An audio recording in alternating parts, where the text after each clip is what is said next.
Hey everyone, it's Adrienne and I am here with Lee Burbage, one of our people fools here at the Motley Fool. And Lee is here to talk about how we foster a culture of high performers here, our performance culture. So Lee, what are a couple of things that we do here at the Motley Fool? Well, it's interesting. I think if you're clicking around some of the other philosophies, you see a lot of the fun stuff we do. You might not realize that we are a high-performing culture. We work very hard. People are stoked to come to work and go for it. And one of the things that we do is to really continue focusing on our highest performers and unleashing them. At most companies, the people who are getting the most feedback are your lowest performers, right? You're working so hard to figure out and try to train someone who's struggling, as opposed to focusing on... We believe you should reverse that, right? Yep, absolutely. And so we use, for the HR people out there, a form of a 9-box. We use 16. I could tell you why that's better, but I won't go into that.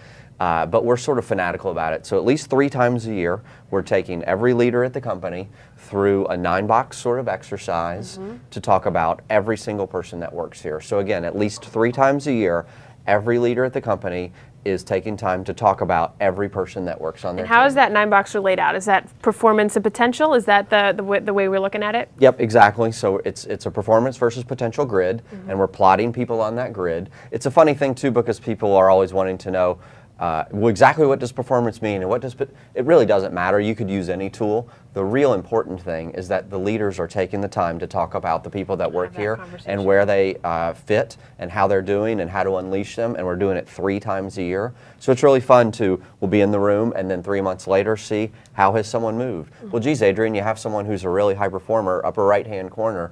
What have you done to unleash them in the last 3 months? You haven't done anything. And so we're continuing to push our leaders to get our highest performers higher and higher. And we really try to focus those conversations only on our high performers, and low performers, we kind of deal with them off to the side. So we're constantly trying to push our leadership team to take care of and unleash our talent. Highest, our talent and our highest performers. And we've built some internal tools to try to slice and dice that data to make sure we understand, is that where most of our comp is going? Is that where most of our energy is going? What are we doing to continue to just foster this culture? If there's a company out there that's watching this video and they're like, performance versus potential grid, 9-box or 16-box, what is one piece of advice you have for them to get started?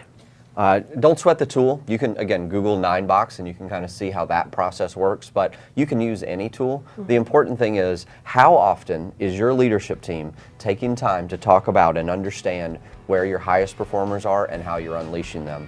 And again, we do it every 3 months. We're pretty serious about it, and people know, and that's fosters the culture that we want. Awesome, very good. Okay, so fostering a culture of performance through our PVP process, that is another one of our philosophies. Thanks for joining me, Lee, to talk about that. And you should definitely click play on another video to learn more.